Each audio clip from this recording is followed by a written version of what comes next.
दोस्तों, बीजेपी की double engine सरकारों में आपसी झगड़े, कमजोरी और विवाद सब खुलकर सामने आ रहे हैं और मोदी और शाह लाचारी से एक जगह से दूसरी जगह भागकर हालात संभालते हुए दिख रहे हैं। यानी दोनों लाचार हैं और यहां से वहां, वहां से यहां कर रहे हैं। अमित शाह एक दिन तमिलनाडु जाकर नया गठबंधन बनाते हैं तो दूसरे दिन महाराष्ट्र पहुंचकर अजित पवार और एकनाथ शिंदे के बीच के झगड़े को सुलझाते हैं और फिर मध्य प्रदेश पहुंचकर मोहन यादव सरकार की मदद करते हैं। वहीं मोदी अंबेडकर जयंती आने के पहले ही अंबेडकर अंबेडकर कहने लगते हैं। और अमित शाह आप क्या करेंगे? जब मोदी जी ही अंबेडकर अंबेडकर अंबेडकर अंबेडकर करेंगे तो अमित शाह क्या कहेंगे? खैर, आज पूरे देश में जगह जगह भाजपाइयों ने अंबेडकर जयंती के पहले कहीं मूर्ति पर माल्यार्पण किया तो कहीं मैराथन करवाई। कहीं कल अंबेडकर जयंती पर मोदी पहले से सोशल मीडिया पर ऐलान कर रहे हैं कि अंबेडकर जयंती पर कल का दिन हरियाणा की विकास यात्रा को समर्पित रहेगा। यह नरेंद्र मोदी ऐलान कर रहे हैं। माननीय मोदी जी, आप देश के प्रधानमंत्री हैं तो आपका हर दिन पूरे देश के विकास के लिए समर्पित होगा और होना भी चाहिए। ऐसा नहीं है तभी तो आपको ऐलान करना पड़ रहा है, क्योंकि आप ऐसा कर नहीं रहे हैं। वैसे भी अंबेडकर जी ने संविधान बनाया था तो प्रधानमंत्री के कर्तव्यों में यह नहीं लिखा था कि प्रधानमंत्री मेरी जयंती पर इस किस्म का प्रहसन करेंगे, बल्कि उनका संविधान तो हर वक्त जनहित और देश हित के लिए काम करने की प्रेरणा देता है।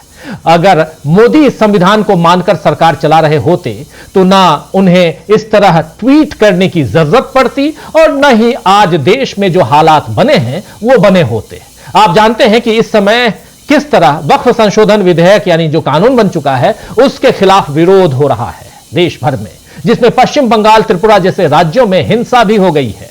मगर स्थिति सुधारने यानी हालात सुधारने की जगह बीजेपी ब्लेम गेम में लग गई है। उसे किसी न किसी तरह कांग्रेस या टीएमसी जैसे दलों को कोसना है। मगर अब इन दोनों दलों ने बता दिया है कि त्रिपुरा में बीजेपी सरकार के होते हुए भी हिंसा भड़की है। वहीं आज जमीयत उलमाए हिंद ने वक्फ बिल के खिलाफ विरोध का ऐलान किया है।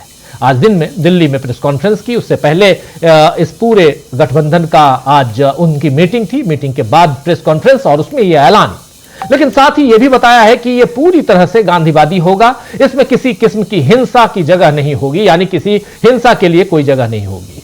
महमूद मदनी ने क्या कुछ कहा है और घोषणा में यह साफ कि हम इसका प्रोटेस्ट तो करेंगे लेकिन गांधीवादी तरीके के हिसाब से करेंगे। तो एक तरफ देखिए बीजेपी की पोल कैसे खुलती जा रही है, वहीं इस समय महाराष्ट्र में जो हालात बने हैं उनमें भी बीजेपी पर सवाल उठ रहे हैं। जिस तरह अमित शाह और एकनाथ शिंदे की बंद कमरे में आज मुलाकात हुई और बताया जा रहा है कि अजित पवार की शिकायत शिंदे ने की। हालांकि वित्त मंत्री अजित पवार ने इन आरोपों को सिरे से खारिज कर दिया है। उन्होंने कहा है, यानी अजित पवार ने कहा कि अमित शाह से ऐसी कोई शिकायत मेरे पास नहीं आई है। एकनाथ शिंदे ने कहा, माफी चाहूंगा, पवार ने आगे कहा है, पवार ने कहा, स्पष्ट किया है कि अगर एकनाथ शिंदे को कोई आपत्ति होती तो वे मुख्यमंत्री देवेंद्र फडणवीस या मुझसे सीधे बात करते। हमारे आपसी संबंध बहुत मजबूत हैं। उन्होंने यह भी कहा है कि सभी को अटकलों के बजाय फैक्ट पर ध्यान देना चाहिए। वहीं संजय राउत ने महायुति में मचे घमासान पर तंज कसा है।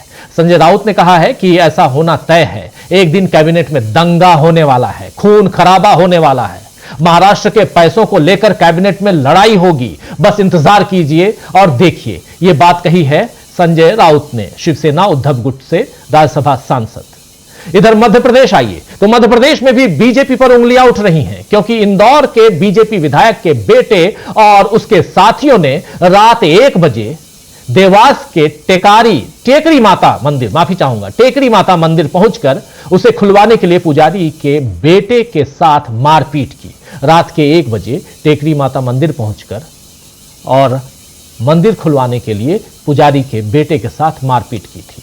इस पर दिग्विजय सिंह ने आरोपियों पर कड़ी कार्रवाई करने की मांग की। इस घटना से सवाल उठ रहे हैं कि क्या बीजेपी इसी तरह हिंदू धर्म की रक्षा कर रही है, जहां मंदिर के नियमों को तोड़ा जा रहा है? तो बहुत कुछ है, चाहे आप वो महाराष्ट्र जाइए या आप तमिलनाडु दक्षिण जाइए, आप चाहे बिहार में रहिए या आप उत्तर प्रदेश में रहिए, आप चाहे नागपुर हेडक्वार्टर चले जाइए या आप मध्य प्रदेश जाइए, महाराष्ट्र, हर जगह। और इन सब के बीच वक्फ संशोधन बिल और उसको लेकर माहौल जो है वो धीरे धीरे गर्मा रहा है। शायद सरकार को यह समझ में नहीं आ रहा है। उससे पहले अंबेडकर जयंती की पूर्व संध्या पर नरेंद्र मोदी को यह अपील करने की जरूरत क्यों पड़ रही है कि कल मेरा पूरा का पूरा दिन हरियाणा के लोगों के लिए समर्पित होगा। बीजेपी को बीजेपी के ही लोग फंसा रहे हैं, और यह बात इसलिए कह रहा हूं क्योंकि लोग हैं, चाहे वो बिहार में देखिए नीतीश कुमार को कौन फंसा रहा है, या नीतीश कुमार को क्यों कहा जा रहा है कि उनको डिप्टी प्राइम मिनिस्टर बन जाना चाहिए। नीतीश बाबू अगर चाहते तो कब के डिप्टी प्राइम मिनिस्टर का पद स्वीकार कर लेते, चाहते तो इंडिया गठबंधन में रहते और खुले तौर पे कहलवा देते कि मैं ही प्रधानमंत्री या डिप्टी प्रधानमंत्री बनूंगा।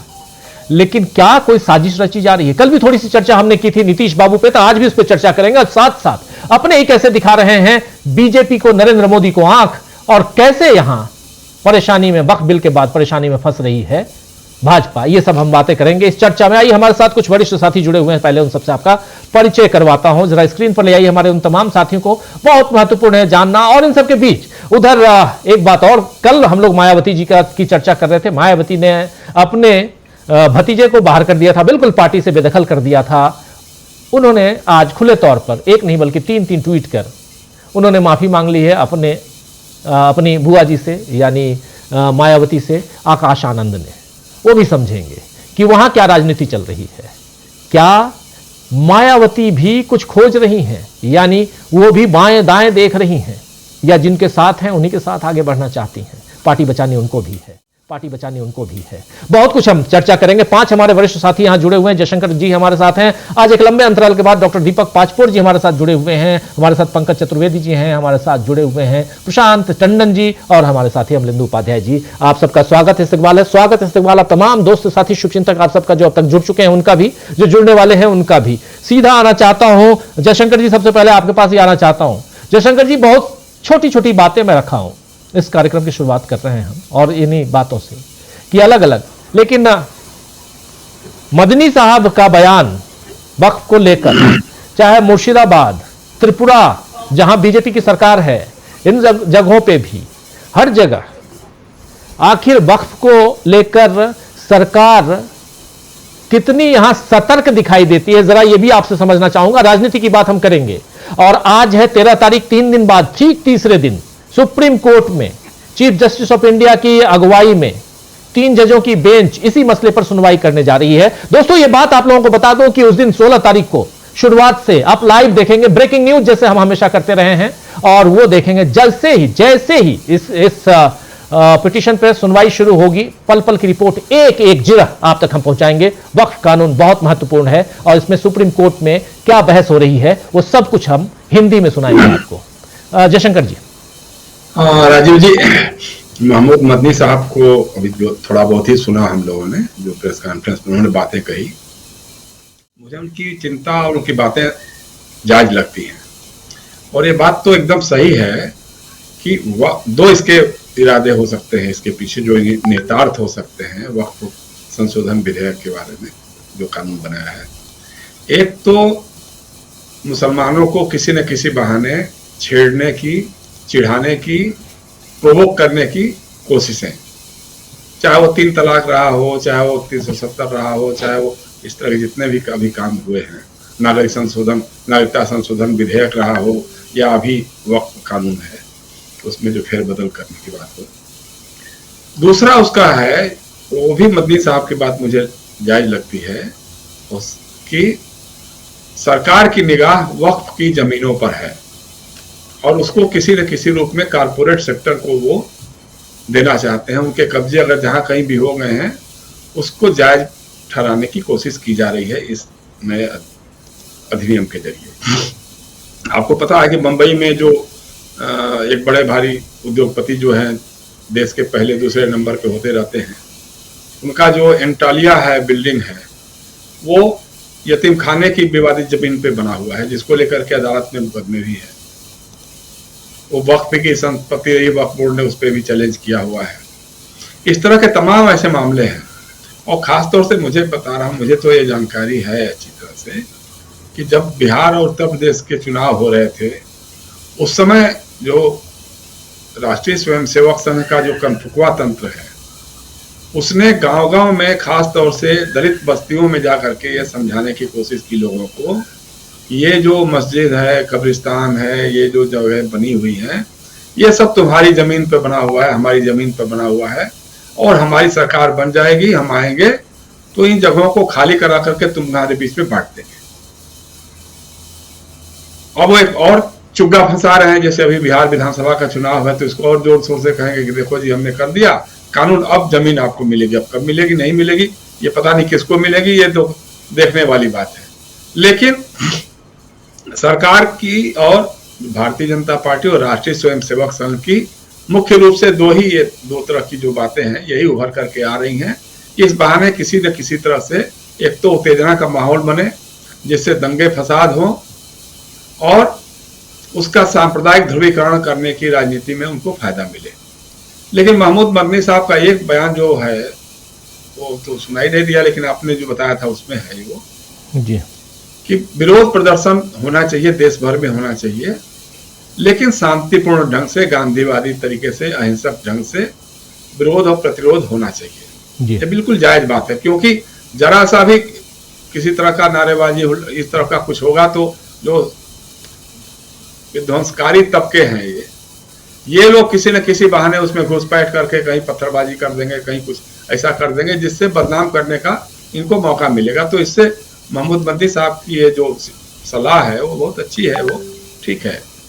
और दूसरी बात मेरा तो कहना है कि अब सुप्रीम कोर्ट में सुनवाई होने वाली है तो उसका इंतजार भी कर लेना चाहिए कि ठीक है देखें सुप्रीम कोर्ट क्या कह रहा है, उसकी जो बात बन रही है। क्योंकि जनता को सरकार के किसी भी कानून या संशोधन का समर्थन करने का अगर अधिकार है तो विरोध करने का भी उतना ही अधिकार है। अब ये सरकार जो है वो किसके विरोध को सुनती है, किसके विरोध को नहीं सुनती है, ये सरकार पर है, या वो विरोध की ताकत पर भी है।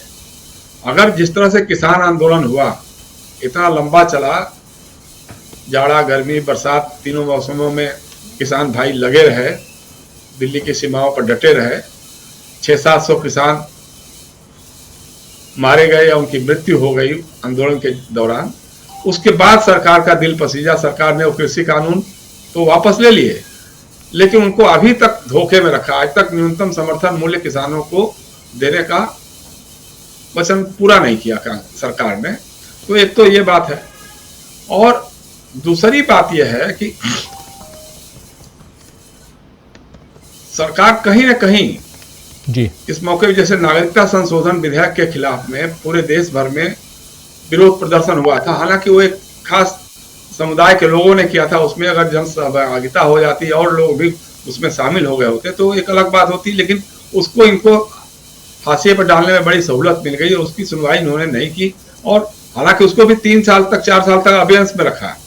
जब चुनाव आया 2024 का तो उसके पहले हमको लगता शायद 1-8 महीने पहले उस पर अमल करना शुरू कर दिया था। तो इनका सारा काम तो राजनीतिक नफा नुकसान के हिसाब से होता है, और उसी हिसाब से चूंकि एक टारगेट बना लिया है इन्होंने कि इनके खिलाफ इनको खलनायक बना करके हमको अपनी राजनीतिक उल्लू हमारा सीधा करना है, तो उस काम में लगे हुए हैं। और दूसरी बातें बहुत सारी जैसे आपने कही बिहार के बारे में है, या एनडीए के घटक दलों में जो सिर्फ फुटबॉल वाली बात है, तो ठीक है जब एक साथ रहेंगे तो जरूर कहीं ना कहीं खटपट होगी ही। अब नीतीश कुमार को कभी कहा जाता है प्रधानमंत्री बना देंगे, कभी कहा जाता है आप गृह मंत्री बन जाइए आकर के, कभी मतलब 10 तरह की बातें होती हैं, लेकिन कहते हैं भाई ठीक है हम जब रहेंगे तो हम यही रहेंगे, आपको क्या दिक्कत है। हालांकि उनकी शारीरिक और मानसिक स्थिति को लेकर के लगातार संदेह पैदा किए जा रहा है कि वो पूरी तरह से स्वस्थ और हैं कि नहीं है। लेकिन एक चीज जरूर है कि वो उनकी अब 2 ही ख्वाहिश लगती है, मुझे लगता है कि एक तो मुख्यमंत्री बनने का उनका एक ऐसा रिकॉर्ड बन जाए जिसको कोई और तोड़ ना पाए, और दूसरा एक उनके बेटे को राजनीति में कैसे एस्टेब्लिश किया जाए, उनको इसके अलावा और कोई चिंता उनको लगती नहीं है। और हो सकता है कि उनके अंदर के जो भी है पिछले उनके सरकारों पे जो कुकर्म रहे होंगे उसको लेकर डर भी लग रहा होगा कि कहीं ऐसा ना हो कि ईडी सीबीआई घर घर हमारे घरों में भी पहुंच जाए। तो ये हो सकता है, इसलिए वो अभी फिलहाल तो बंधे ही हैं, बंधे रहेंगे। हालांकि बीच बीच में कुछ लोग ये बातें उड़ाते रहते हैं कि नहीं वो फिर पलटी मारेंगे, नहीं मारेंगे, लेकिन मुझे ऐसा लगता नहीं है कि अभी ऐसा कुछ होगा। और एकनाथ शिंदे लगातार उनकी बातें आती रही हैं, वो अजित पवार क्या हो तो हमको लगता है कि देवेंद्र फडणवीस या बीजेपी के साथ भी उनकी नहीं बन रही है, अंदर खाने की बात तो यही बता रहे हैं लोग। लेकिन अब वो अमित शाह जी हैं, अमित शाह जाकर के वहां पे उनको समझा रहे हैं, नहीं समझा रहे हैं, क्या होगा, उनकी अंदरूनी बातें हैं।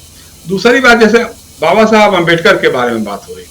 अब ये तो आपने ठीक कहा कि भाई अमित शाह जी तो संसद के अंदर कह रहे थे कि क्या अम्बेडकर अम्बेडकर अम्बेडकर के रट लगाए रहते हैं, इतना तो भगवान का नाम लिया होता तो क्या से क्या हो जाता जी। और उसकी जगह प्रधानमंत्री हमारे अम्बेडकर अम्बेडकर कर रहे हैं। लेकिन ये तो वही है कि मतलब आप अम्बेडकर अम्बेडकर कहते हैं और अम्बेडकर के बनाए हुए संविधान को लगातार धता बता रहे हैं। मैं बार बार कहता हूं, इसी मंच से कितनी बार कहा है मैंने, आज एक बार फिर से कह रहा हूं कि लोकसभा में उपाध्यक्ष के नाम का पद जो है 6 साल से खाली पड़ा है। संविधान में साफ साफ लिखा हुआ है कि लोकसभा अध्यक्ष होगा, उपाध्यक्ष होगा, लेकिन उस संविधान को धता बताते हुए हमारे प्रधानमंत्री, हमारी भारतीय जनता पार्टी या उनकी एनडीए की सरकार आज तक स्पीकर, डिप्टी स्पीकर का चुनाव नहीं करवा रही है। तो एक संविधान को सीधा सीधा धता बताने की बात कर रही है। जिस तरह से कार्यपालिका, न्यायपालिका, विधायिका का ये हो रहा है, अतिक्रमण हो रहा है, उनके अधिकारों में अतिक्रमण हो रहा है, संवैधानिक संस्थाओं को नष्ट करने की कोशिश की जा रही है, यह सब संविधान पे आघात है, प्रतिघात है। लेकिन अब ठीक है, क्योंकि अभी आपकी सरकार चल रही है तो आप जो चाहें सो करिए। और दूसरी बात, जैसे यूपी में कहा आपने, जो सशस्त्र तांडव देखा गया आगरा में, वो इस देश के आने वाले भारत की तस्वीर दिखाई दे रही है उसमें। जिस ढंग का तांडव किया करणी सेना के नाम पे वहां के लोगों ने, बाहर से आए हुए लोगों ने जी, क्या वहां कोई राज्य सरकार है क्या, या राज्य सरकार के संरक्षण में उनके इशारे पर ही ये सारे लोग जमा हुए थे? मानो आप पूरी तरह से, जिस तरह से इस देश में जाति युद्ध, गृह युद्ध भड़काने की कोशिशों में लगे हुए हैं। लेकिन यह बात नहीं समझ में आ रही है आपको कि अगर इस देश का दलित, पिछड़ा, आदिवासी और अल्पसंख्यक एकजुट होकर के सड़क पे आ गया, आपके हाथ में तलवार है, आपके हाथ में लाठियां हैं, आपके हाथ में और सारे हथियार हो सकते हैं, लेकिन अगर निहत्था भी सड़क पे आ जाएगा तो आप कहां ठहरेंगे कुछ पता नहीं है। लेकिन यह है कि अब जबकि सत्ता का संरक्षण है तो लोग आकर के बात कर रहे हैं। बिल्कुल। उस प्रदर्शन में एसपी सिंह बघेल जो केंद्रीय मंत्री, वो भी पहुंचे हुए थे। बताइए, मतलब ये दुर्भाग्यजनक है, ये दुर्भाग्यजनक है जी, शर्मनाक है, ये शर्मनाक है। जयशंकर जी, आता हूं जरा, प्रेम कुमार जी भी जुड़ गए हमारे साथ, और रांची में हैं शायद प्रेम कुमार जी।